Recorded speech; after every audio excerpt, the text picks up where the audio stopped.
Hello అండి. కథా ప్రేమికులందరికీ మీ లక్ష్మీ శ్రీనివాస్ నమస్సుమాంజలి. లక్ష్మీ శ్రీనివాస్ కథా కాలక్షేపానికి అందరికీ స్వాగతం, సుస్వాగతం. ఈనాటి మన కథా కాలక్షేపంలో సి ఆనందరామం గారు రాసిన కథాకావ్యం నీరజ నా మాటల్లో 4వ భాగం, ఆఖరి భాగం కూడా. ముందు ముందు అవసరాల మాట ఎలా ఉన్నా అప్పటికప్పుడు డబ్బు కావాల్సిన అవసరమే ఉంది నీరజకు. నారాయణరావు గారు ఫీజు చెల్లించాలి. ఆ డబ్బు తీసుకుంది.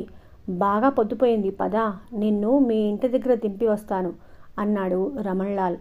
రాత్రి 2 గంటలకు రమణ్లాల్ కారులోంచి దిగిన నీరజను పైనుండి క్రిందకు కాల్చేసేలా చూసింది లక్ష్మీదేవి.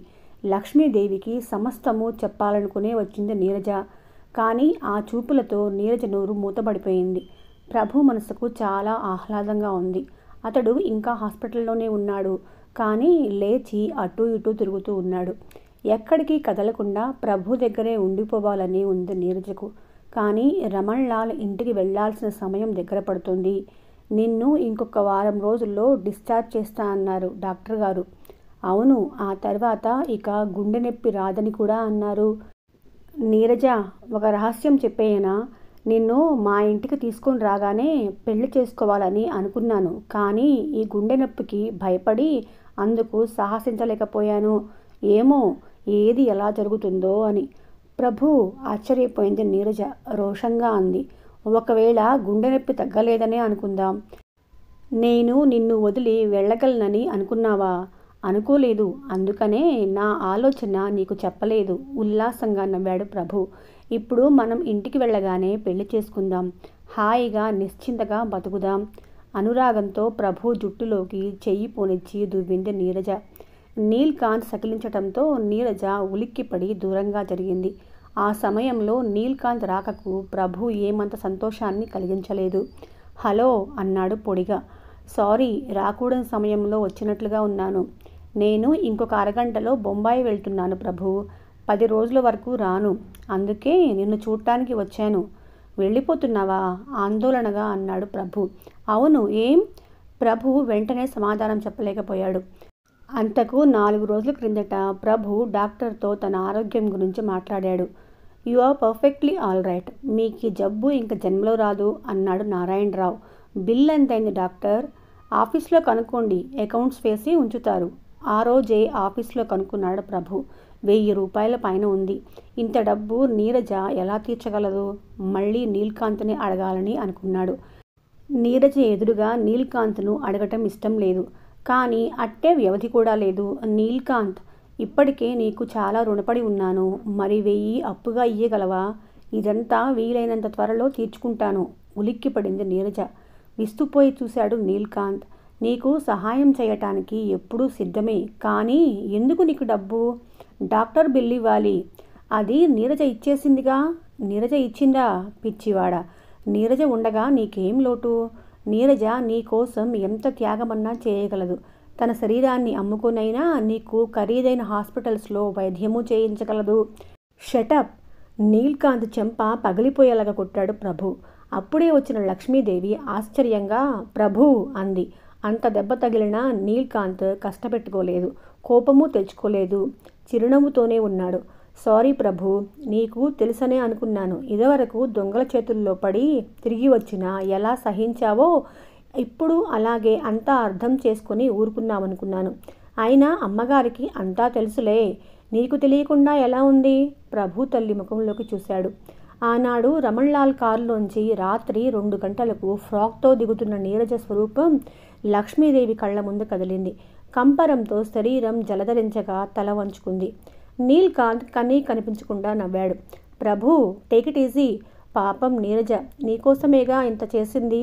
నీ ఆరోగ్యం కోసం, నువ్వు సుఖపడాలని. షటప్ షటప్ అరిచాడు ప్రభు.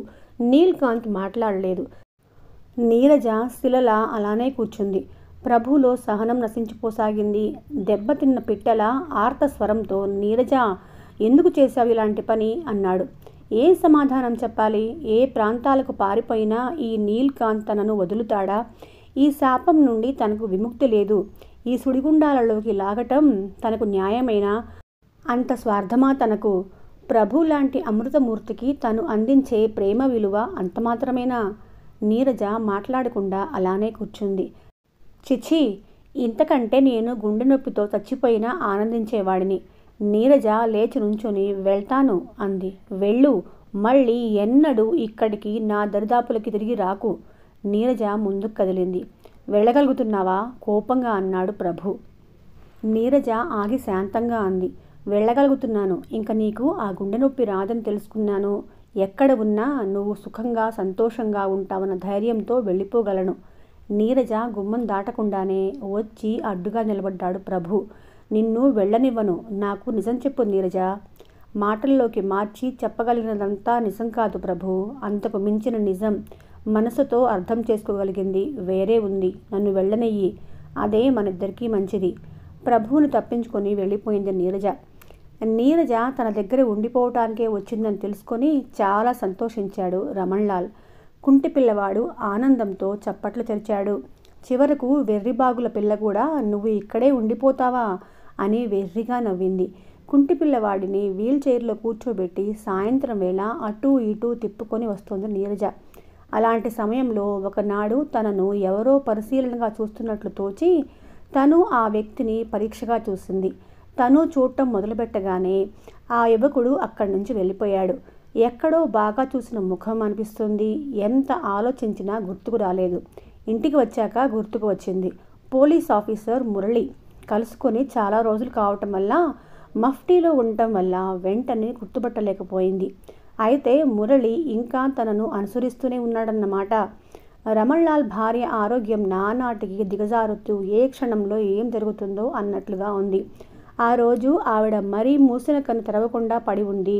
రమణ్లాల్ ఎప్పటిలాగే ప్రయాణమయ్యాడు. ఇవాళ వెళ్ళకండి, ఆవిడ స్థితి మరీ ప్రమాదకరంగా ఉంది అంది నీరజ. రమణ్లాల్ ముఖం చిట్లించుకున్నాడు.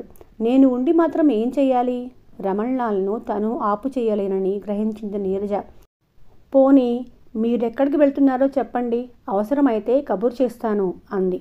రమణ్లాల్ కొంచెంసేపు ఆలోచించి చిన్న కాగితం మీద ఫోన్ నెంబర్ వేసి, ఈ నెంబర్ రింగ్ చెయ్యి, అత్యంత అవసరమైతేనే అని వెళ్ళిపోయాడు. రమణ్లాల్ భార్య ఊపిరాడక అవస్థపడుతుంది. ప్రాణాలు ఉగ్గబట్టుకొని రోగి దగ్గరే కూర్చుంది నీరజ. కాలింగ్ బెల్ మోగింది. రమణ్లాల్ వచ్చేశాడా? ఎంతైనా అతను ఒక మనిషేగా. వెళ్ళి తలుపు తీసింది నీరజ. ఎదురుగా మఫ్టీలో మురళి. మీరా అంది. గుర్తుపట్టారన్నమాట. కూర్చోమని అనకుండానే కూర్చుంటూ అన్నాడు మురళి. తాపీగా సిగరెట్ వెలిగించుకుంటూ కూర్చోండి అన్నాడు. వణుకుతోన్న చేతులను ఒకదానిలో ఒకటి చేర్చి నిబ్బరాన్ని కూడా తీసుకుంటూ కూర్చుంది నీరజ. నాతో ఏం పని? పని మీతో కాదు, రమణ్లాల్ గారితో. ఆయన ఇంట్లో లేరు. ఎక్కడికి వెళ్ళారు? నాకు తెలియదు. నిజం చెప్పండి. నిజంగా తెలియదు. ఆయన భార్య చావు బతుకుల మీద ఉంది. ఇలాంటి పరిస్థితుల్లో మీతో కూడా ఏమీ చెప్పకుండా వెళ్ళిపోయారా? ఈ సంగతులు మీకెలా తెలుసు? ఏం ప్రశ్న? నేనెవరో మీకు తెలియదా? అన్ని సంగతులు తెలుసుకోవటమే నా వృత్తి. చెప్పండి, ఆయన ఎక్కడికి వెళ్ళారు? అత్యవసరంగా కలుసుకోవాలి. నిజంగా ఎక్కడికి వెళ్ళాడో నాకు తెలియదు. ఫోన్ నెంబర్ మాత్రమే ఇచ్చారు. ఫోన్ చేయనా? ఫోన్ దగ్గరకు నడిచింది నీరజ. ఫోన్ చేయపోతున్న నీరజ చేతిని గట్టిగా పట్టుకున్నాడు మురళి. వద్దు, ఫోన్ చేయకండి. ఆ నెంబర్ ఇవ్వండి చాలు. తన దగ్గర ఉన్న ఫోన్ నెంబర్ మరొక కాగితం మీద వేసి మురళికి ఇచ్చింది నీరజ. ఆ కాగితం జేబులో పెట్టుకుని చిరునవ్వుతో వెళ్ళిపోయాడు మురళి. కొన్ని క్షణాలు అయోమయంగా కూర్చుండిపోయింది నీరజ. రమణ్లాల్కు ఈ విషయం ఫోన్ చెయ్యాలా వద్దా అని. తను అతని దగ్గర పనిచేస్తుంది. ఫోన్ చెయ్యటమే తన కర్తవ్యం. ఫోన్ చెయ్యబోయింది. ఆర్డర్లో లేదు. అంతవరకు బాగానే ఉంది. అకస్మాత్తుగా ఎలా పాడయింది? మురళి డిస్కనెక్ట్ చేయించి ఉంటాడు. ఎందుకు? ఏం జరగబోతుంది? మరొక అరగంటకే రమణ్లాల్ భార్య కన్ను మూసింది. మురళి రమణ్లాల్ని అతని గ్యాంగ్తో సహా పట్టుకున్నాడు. నీరజను కూడా కస్టడీలోకి తీసుకున్నాడు. వివరాలన్నీ ఆ మరునాటి వార్తాపత్రికల్లో వచ్చేశాయి. నీరజ గ్యాంగ్ చేతుల్లో పట్టము, ఏ అపాయము జరగకుండా తప్పించుకోవటము మురళికి విచిత్రంగా తోచింది. ఆ గ్యాంగ్లో ఎవరితోనైనా నీరజకు ఏదో ఒక విధమైన సంబంధం ఉండవచ్చు అని అనుమానం తోచింది. అప్పటి నుండి నీరజను రహస్యంగా అనుసరిస్తూనే ఉన్నాడు. నీరజను తన గ్యాంగ్ వాళ్ళు ఎత్తుకుపోయిన సంగతి రమణ్లాల్కు తెలియదు. నీరజ విషయం పేపర్లలో చూశాడు కానీ అప్పుడే మర్చిపోయాడు. నీరజ వేషము పేరు కూడా మార్చుకోవడంతో అస్సలు అనుమానించలేదు. నీల్కాంత్కు తెలిసినా రమణ్లాల్కు చెప్పలేదు. చెప్పవలసిన అవసరం అతనికి తోచలేదు. నీరజను అనుసరించే మురళికి అప్రయత్నంగా రమణ్లాల్ రహస్యాలు తెలియటం మొదలెట్టాయి. చివరకు నీరజ ఇచ్చిన ఫోన్ నెంబర్ సహాయంతో అందరినీ పట్టుకోగలిగాడు. వార్తాపత్రికలన్నీ మురళిని ప్రశంసించాయి. గ్యాంగ్లో అందరి ఫోటోలు పేపర్లలో వచ్చాయి. నీల్కాంత్ను గ్యాంగ్లో చూసి జనం నిర్ఘాంతపోయారు. ఒక ప్రఖ్యాత పురుషుడి కొడుకు గ్యాంగ్లో వ్యక్తి విచారణలో అన్ని విషయాలు బయటపడ్డాయి. నీల్కాంత్ను కావాలనే తన గ్యాంగ్లో చేర్చుకున్నాడు రమణ్లాల్. ఒక ప్రముఖ వ్యక్తి కొడుకు తమలో ఒకడు కావటం గ్యాంగ్కి రక్షణగా ఉంటుందని అనుకున్నాడు. రమణ్లాల్ ఆశించినట్లే నీల్కాంత్ కారణంగానే గ్యాంగ్ మొత్తం 1-2 సార్లు ఆపదల్లోంచి తప్పుకుంది. తర్వాత తండ్రి నీల్కాంత్ను చాలా కఠినంగా మందలించాడు. కానీ నీల్కాంత్ చెవిని పెట్టలేదు. చదువు సంధ్యలు అబ్బని అతనికి ఆ జీవితం ఎంతో నచ్చింది. నీరజ తనను చెంప మీద కొట్టి అవమానించి వెళ్ళిపోగానే ఎలాగైనా నీరజ పైన ప్రతీకారం సాధించాలని నిశ్చయించుకున్నాడు. వల్లమాలిన కండకావరంతో నీల్కాంత్ తన వాళ్లను పంపి పట్టపగలు నీరజను బలాత్కరంగా తన దగ్గరికి రప్పించుకున్నాడు. నీరజ అదృష్టం కొద్దీ సరిగ్గా ఆ సమయానికి బాలు కూడా అక్కడికి వచ్చాడు. నిలువెల్లా వణికిపోతూ కన్నీళ్లతో నిస్సహాయంగా ఉన్న నీరజను చూశాడు. విషయం తెలుసుకున్నాడు. ఈ అమ్మాయిని వదిలేయండి అన్నాడు ఆజ్ఞాపిస్తున్నట్లుగా. వీల్లేదు అన్నాడు నీల్కాంత్. గ్యాంగు ఒకరి ముఖాలు ఒకరు చూసుకున్నారు. నీల్కాంత్ హోదాను పట్టి అతనంటే అందరికీ భయ గౌరవాలున్నాయి. కానీ బాలు అంటే భక్తి, ప్రేమ, ఆరాధన. ఎవరికి కాలులో ముళ్ళు గుచ్చుకున్నా ప్రాణాలొడ్డి తీసేవాడు బాలు. ఎవరు ఆపదలో చిక్కుకున్నా ఎంతకైనా సాహసించి విడిపించేవాడు బాలు. నీ నా భేదం లేకుండా అందరినీ అన్ని వేళలా ఆదుకునేవాడు బాలు. ఆ కారణం చేత ఎవ్వరూ బాలు మాట కాదనరు. నీల్కాంత్ విషయం అర్థం చేసుకున్నాడు.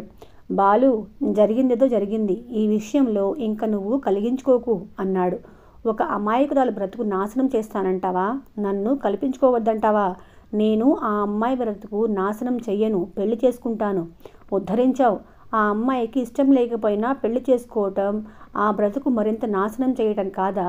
ఇదంతా జరగనివ్వను. బాలు పట్టుదల నీల్కాంత్కు తెలుసు. గ్యాంగ్లో అతనికున్న విలువ తెలుసు. అన్నింటినీ మించి ఇది రమణ్లాల్కు తెలియకుండా జరిపించిన వ్యవహారం. ఒక్క విషయం ఆలోచించు. ఇప్పుడు నీరజకు మన రహస్యం తెలిసిపోయింది. మనం వదిలిపెడితే బండారం బయటపెట్టదు. బాలు ఆలోచనలో పడ్డాడు. అవును, అది నిజమే అన్నాడు. బాలు వచ్చి తనను విడిపించమని అన్న దగ్గర నుంచి చచ్చిపోయిన ఆశలకు ఊపిరి పోసుకుంటున్న నీరజ ఈ మాటలతో హడలిపోయింది. లేదు లేదు, నేను మీ రహస్యాలేవి బయటపెట్టను అంది దీనంగా. ఇంకేం నీల్కాంత్, వాగ్దానం చేస్తోందిగా అన్నాడు బాలు. నాన్ సెన్స్, ఇలాంటి వాగ్దానాలు నేను నమ్మను.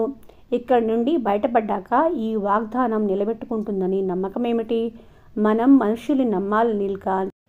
ఓహో, ఏం శ్రీరంగ నీతులు నీ నోట రావటం నేను వినటం భలే. పోనీలే, నమ్మకు. అయినా ఈవిడ మన రహస్యం చెప్పదు. అలా చెప్తే ఆ మరుక్షణం మళ్ళీ నువ్వు ఈవిడను తెప్పించుకోవచ్చు. అప్పుడు నేను అడ్డురాను. తీరా చెప్పేశాక ఏం చేయగలం? అమాయకంగా మాట్లాడకు. నీ మీద నేరం ఆరోపించి రుజువు చేయటం నీరజ లాంటి సామాన్యురాలికి సాధ్యం కాదు. ఈలోగా ఆవిడ బ్రతుకు సర్వనాశనమైపోతుంది. అంత తెలివి తక్కువగా ఆవిడ ప్రవర్తించదు. కానీ ఈలోగా ఈవిడి మీద నువ్వు ఏదైనా అత్యాచారం చేయటానికి సాహసిస్తే నన్ను మొదటిసారిగా హంతకుడిని చేసిన ఘనత దక్కించుకుంటావు. జాగ్రత్త. నీల్కాంత్ రక్తం చల్లబడినట్లయింది. బాలు అన్నంత పని చేస్తాడని అతనికి తెలుసు. బాలు స్వయంగా నీరజను విడిపించి ఇంటికి పంపించాడు. నీల్కాంత్ రహస్యం చచ్చినట్లు తనలోనే ఇముడ్చుకోవాల్సి వచ్చింది. ఇది ఒక ఆయుధంగా ఉపయోగించుకుంటూ ఎప్పటికప్పుడే నీరజను చిత్రవద చేయటానికి ప్రయత్నిస్తూనే ఉన్నాడు నీల్కాంత్. బాలు మీద కూడా నీల్కాంత్ పగపట్టాడు. కానీ బాలును అతను ఏమీ చేయలేడు. అటు రమణ్లాల్కు ఇటు గ్యాంగ్కు బాలు గుండెకాయ. సుశీలకు అతి ప్రయత్నం మీద గర్భం నిలిచిందే కానీ ఆరోగ్యం పాడైంది. అదివరలో ఆవిడ తిన్న మందులు, చేయించుకున్న 1-2 ఆపరేషన్లు ఆవిడ ఆరోగ్యాన్ని బాగా కృంగతీశాయి. ఒక మగపిల్లవాణ్ణి కని మరణించింది. చివరి క్షణాల్లో సుశీల దగ్గరే ఉన్నాడు బాలు. ఇది చివరికి నువ్వు సాధించింది అన్నాడు నిష్ఠూరంగా. ఏం? నా బ్రతుకులో నేను సాధించింది చాలా అమూల్యమైనదే. నా చివరి క్షణాల్లో నా కోసం కన్నీళ్లు కారుస్తూ నా అనేవాళ్ళు నా దగ్గర ఉన్నారు. ఏ వేసేకు పడుతుంది ఇలాంటి అదృష్టం? ఆ మాటకొస్తే ఎంతమంది గృహిణులు ఇలాంటి ప్రేమను అనుభవించగలరు? నాకు ఏ దిగులు, ఏ విచారం, ఎలాంటి పశ్చాత్తాపం లేదు. చాలా సంతృప్తిగా, సంతోషంగా ఉంది. బాబు గురించి కూడా నాకు దిగులు లేదు. వాడు మీ కొడుకు. మీ మంచితనం వాడిని కాపాడుతుంది. వద్దు సుశీల, ఆ మాట అనకు. ఆ సమయంలో కూడా మంచి మాట విని సహించలేక అడ్డు తగిలాడు బాలు. సుశీల పెంకిగా తల అడ్డంగా తిప్పుతూ, మీరు మంచివారు. ఆ మంచితనం కాపాడుతుంది, తప్పకుండా కాపాడుతుంది అంటూ బాలు చేతిని ఆప్యాయంగా చెక్కిలి కానించుకుని కళ్ళు మూసింది. తల్లి పోయినప్పుడు కూడా కన్నీళ్లు కార్చని బాలు కుమిలి కుమిలి ఏడ్చాడు. అతని నుండి ఏదో శక్తి దూరమైనట్లు అనిపించింది. కళ్ళు తెరవని పసిగుడ్డు, సుశీల అప్పగించిన 50,000 రూపాయలు బాలుకి మిగిలాయి. బాలును సాధించటానికి నీల్కాంత్కు మంచి ఉపాయం దొరికింది. ఆ శిశువును స్వాధీనం చేసుకొని బాలువును లొంగతీసుకోవాలని చెప్పి అనుకున్నాడు. ఇలాంటి విషయాల్లో రమణ్ లాల్ కల్పించుకోడు. ఒకసారి ఆ శిశువును తీసుకోపోవటానికి ప్రయత్నించాడు. సమయానికి బాలు అడ్డుకొని కాపాడుకున్నాడు. రాజేశ్వర్కి సుశీల సంతానం మీద ఏం శ్రద్ధ లేదు. జరిగిన గొడవలతో చిరాకుపడి ఆ శిశువుని వదిలించుకోవాలని ఆవిడ చూస్తుంది. బాలుకి భయపడి ఏమీ అనలేకపోతుంది. బాలు విషయం అర్థం చేసుకున్నాడు. రాజేశ్వరి రక్షణలో తన బాబును ఉంచటం ఇష్టం లేకపోయింది. అతనికి ఆ సమయంలో నీరజ గుర్తుకు వచ్చింది. రాత్రివేళ రహస్యంగా నీరజను కలుసుకున్నాడు. ఈ బాబు నా కొడుకు. వీడిని కాన్వెంట్లో అప్పగించండి, అనాథ అని చెప్పండి. వీడి కోసం వీళ్ళ అమ్మ 50,000 రూపాయలు ఇచ్చింది. అవి ప్రస్తుతం మీ పేర బ్యాంక్లో వేశాను. వాడి కోసం ఖర్చు పెట్టి వాడు ప్రయోజకుడు అయ్యేలాగా చూడండి. ఎంత నమ్మకం నా మీద మీకు! ఈ డబ్బు ఒకవేళ నేను వాడుకుంటే మీ ఇష్టం. ఒక దీనురాలు తన సర్వస్వము కరిగించి కొడుకు కోసం దాచిన డబ్బు అది. నేను చేయగలిగింది నేను చేస్తున్నాను. మీరు చేయాలనుకున్నది మీరు చేయండి. బాలు తనకు చేసిన మహోపకారం నీరజ మర్చిపోలేదు. అతడు తనను అంత చిన్న సహాయం కోరుతుంటే కాదనలేకపోయింది. ఆ రాత్రి వేళ అప్పటికప్పుడే బాలు కొడుకును కాన్వెంట్లో చేర్చింది. నీల్కాంత్ బాలు ఏం చేశాడో తెలుసుకున్నాడు. బాలును నీరజను ఏ విధంగానూ సాధించలేక నీరజను అవమానించి పగ తీర్చుకున్నాడు. సేఠ్ రమణ్ లాల్ ఆస్తి ఇంకా గ్యాంగ్లో అందరి ఆస్తిపాస్తులు ప్రభుత్వం స్వాధీనపరుచుకుంది. ఒక్క బాలుకే సొంత ఆస్తి ఏమీ లేదు. విచారణలో అతడు ఎన్నెన్ని సంస్థలకు సహాయపడ్డాడో అతనికి ఇష్టం లేకపోయినా బయటపడింది. 4 మూలల నుండి బాలు చాలా మంచివాడు, అతడిని వదిలిపెట్టండి అంటూ అభ్యర్థనలు కుప్పల తిప్పలుగా వచ్చాయి. కానీ ఆ అభ్యర్థనలకు బాలుయే ఒప్పుకోలేదు. నేను చేసిన నేరాలకు, ఇతరులకు చేసిన సహాయాలకు ఏ విధమైన సంబంధం లేదు. ఈ గ్యాంగ్తో మిగిలిన వాళ్లతో పాటుగానే నాకు శిక్ష విధించండి అన్నాడు. జడ్జి ఆశ్చర్యంగా బాలును చూసి అప్రయత్నంగా నువ్వు మంచివాడివి అన్నాడు. బాలు కసిగా పిడికిలి గట్టిగా బిగించి డామ్ అన్నాడు కసిగా. నీరజను విడుదల చేశారు. కోర్టు బయట తన కోసం ఎదురుచూస్తున్న లక్ష్మీదేవిని చూసి ఆశ్చర్యపోయింది నీరజ. ప్రభు కోసం చూసింది, కనపడలేదు. నేను నిర్దోషినని తెలిసి వచ్చావా అత్తయ్య అంది నిష్ఠూరంగా. లేదమ్మా, నువ్వు ఇక్కడ ఉంటావని తెలిసి వచ్చాను. నువ్వు ఎక్కడ ఉంటావో, నిన్ను ఎలా కలుసుకోవాలో తెలిస్తే ఎప్పుడో వచ్చేదాన్ని. లక్ష్మీదేవి మాట్లాడే ధోరణికి నీరజ భయపడింది. ఏం జరిగింది అత్తయ్య అంది. నీకు పుణ్యం ఉంటుంది, వెంటనే రా. చేతులు జోడించి ప్రార్థిస్తున్నాను, నా ప్రభువుని నాకు దక్కించు. నీరజ ఇంకా ఏ ప్రశ్నలు వేయలేదు. లక్ష్మీదేవితో బయలుదేరింది. అదిగో ఎప్పుడు ఆ గదిలో తలుపులు వేసుకొని కూర్చుంటాడు. అప్పు తీర్చాలని ఆఫీస్కు మాత్రం వెళ్తాడు, ఎవ్వరితోనూ మాట్లాడ్డు. బాధపడుతూ అంది లక్ష్మీదేవి. నీరజ తలుపు తట్టింది. ఎవరు అన్నాడు ప్రభు తలుపు తీయకుండానే. నేను కంపిస్తున్న గొంతుకతో అంది నీరజ. వెంటనే తలుపులు తెరుచుకున్నాయి. కొద్ది రోజుల్లోనే గుర్తుపట్టరానంతగా మారిపోయిన ప్రభువుని చూసి నీరజ కళ్ళు చెమ్మగిల్లాయి. ఇద్దరూ ఒకరినొకరు చూసుకుంటూ బొమ్మల్లా నిలబడిపోయారు. నిన్ను నా దగ్గర నుంచి పొమ్మన్నాను, మళ్ళీ ఎందుకు వచ్చావు? ఇప్పటికీ నీ మనసులోంచి పొమ్మనలేకపోయావని తెలుసుకొని వచ్చాను. ఒక్క నిజం విని వెళ్ళిపో. నువ్వు శీలం పోగొట్టుకున్నావని నా బాధ కాదు, నా ఆరోగ్యం కోసం అనవసరంగా అంత త్యాగం ఎందుకు చేయాలని. ఒక్క నిజం చెప్పి వెళ్ళిపోతాను. నువ్వు నిజం చెప్తే నమ్మలేవని కాదు. అనేక గొడవల్లో ఇరుక్కుపోయిన నాతో నిన్ను కూడా చిక్కుల్లోకి దింపడం ఇష్టం లేక. నీరజ పోయేదానిలా వెనక్కు తిరిగింది. ప్రభు నీరజ అని పిలిచాడు. నీరజ గిర్రున తిరిగి చిరునవ్వు నవ్వింది. ప్రభు చేతులు జాపాడు. నీరజ అతని హృదయం మీద వాలిపోయింది. నీరజ కథ ఎలా ఉందండి? నీరజ జీవితంలో ఎన్నెన్ని మలుపులు తిరిగినా చివరకు కథ సుఖాంతమైంది కదా. మన కథా కాలక్షేపం కొనసాగుతూనే ఉంటుంది. ఆ కొనసాగింపులో మీరు కూడా భాగమయ్యేందుకు మన ఛానల్ను సబ్స్క్రైబ్ చేసుకొని నన్ను తప్పకుండా సపోర్ట్ చేయండి. ఇప్పటి వరకు విన్నవారు మన కథలకు తప్పకుండా ఒక లైక్ కూడా ఇవ్వండి. మళ్ళీ రేపు కలుసుకుందాం.